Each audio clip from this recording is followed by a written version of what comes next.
Alright, I'm back again. I was requested to do a video for a YouTube user, I believe his name is Jonesy, something or other with some numbers on it, and he asked me to do a wiring guide for MK1. But I'm not going to do MK1 because it's a little difficult to pull out from the wall in this corner, and secondly, it has my computer in there for MAME.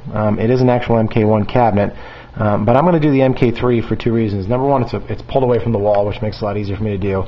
And internally, basically all these machines are the same. MK1 is a little different, as it has a different kick harness that comes off the PCB and whatnot, but for the most part, all cabinets inside are the same. And if you're going to build one or buy one, I'd start with an MK2, or if you can find possibly an MK3. They're easier to work on. The wiring inside is more up to date, and there's a lot more parts available for these.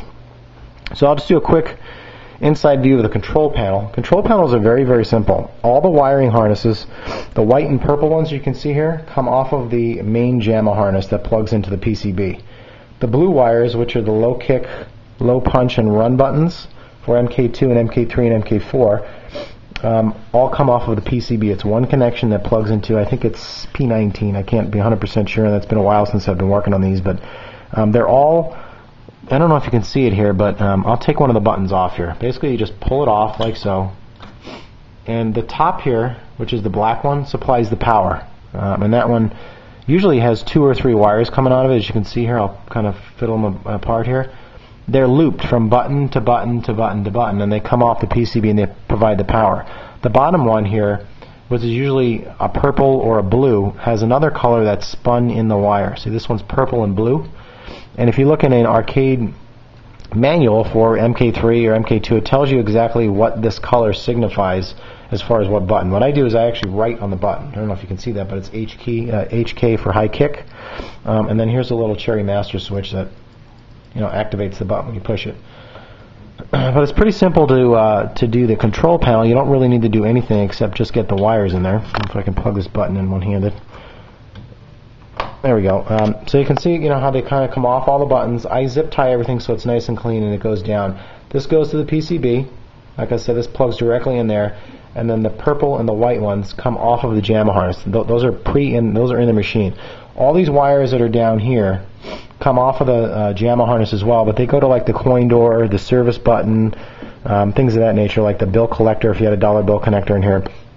This is Every machine is going to be different, but this is my remote monitor pot board. It has 10 different ways to adjust the monitor, plus its own degaussing switch, which you push this and it degausses the monitor if there's any discoloration, which is great. So I'm not sure which one, but a lot of them have them mounted right under there on that metal plate, or they'll be kind of just hanging in the cabinet, or they might be on that little hook right there. I don't know if you can see that. A lot of them run them over there, or there might not be a remote board that's connected to it like wires like this. It might be actually on the back of the chassis. So I'll go around the back of the cabinet and show you a little bit of the wires back here. Inside of a cabinet is very simple. All the wires that come off from the top here do a couple of things. They supply power to the marquee, which is the light behind there, the sign that says what the game is, and there's an on-off switch right up there. I don't know if you can see that. But you just flip it on and flip it off, and that's how the game turns on. Here's your power supply that comes from the monitor. That's tapped into here and goes down into here. Every setup down here is basically the same, but this is a newer MK3 cabinet. So they use these Peter Chew and some other power supplies where it actually has a power plug like a computer. Some of the older versions have this here. And it's kind of got this crazy connector like this, but I mean they're fairly simple.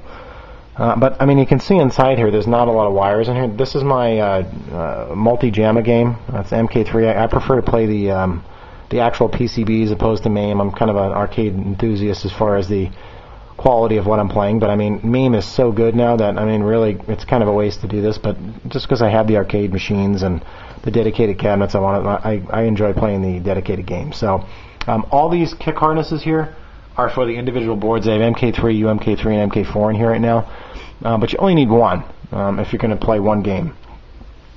And you can see all the wires that are on the ground there. This is all off the JAMA harness, which I'll try to go around the front and show you. But I mean, inside of the cabinet, like I said, is very simple. This is your sound cable right here. It's usually brown and red. I don't know if you can see that. That goes all the way up the top to the speakers that are underneath the marquee. The other thing that comes off the JAMA harness is this right here. It's got your red, green, blue ground and sync that supplies the colors and the visual to the monitor, so it can distinguish what to show on the screen.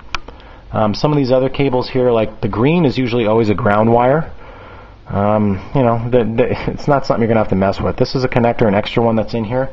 Some of the power connection off some of the older Wells Gardner and Hanorex monitors have this connection. So you need the the female version to accept this, and it supplies power, via this cable and turns the monitor on. But I mean, it's very simple. There's not a lot of wiring that you need to do if you have a JAMMA harness. You just need to run the wires to the individual buttons up front. If you want your coin door to light up, you have to look in a manual how to do that, but you can see there's just not a lot of wires in here. It looks like a big empty space and just a few wires. I try to keep it very simple in these cabinets, and that's pretty much it. I'll show you where the JAMMA harness is. It's kind of difficult to squeeze in here, but you can see it right through here. It's that big black connector right there. It's got, I don't know how many wires come out of it, but there's a lot. I'd probably say there's, I think there's 30 wires, or if not more. It supplies the power to the PCB, and then it distinguishes off the PCB what each wire does, like the sound, the credit button, the coin button, what each one of these individual buttons do. When you move the joystick, and you can see that going around, it signifies left, right, up, down. So I'm not sure what else to show you, but like I said, I was going to do the MK1, but it's a pain in the ass to pull it out, and I'd just rather do the MK3. And I'm contemplating selling the MK2 because I don't ever play it. Thinking about putting the MK2 board in the MK3. So I'm not sure if I want to sell because I've never seen one in this quality of condition. It's basically, I put a 9.9 out of 10. So I hope that helped you, and we'll see you guys next time.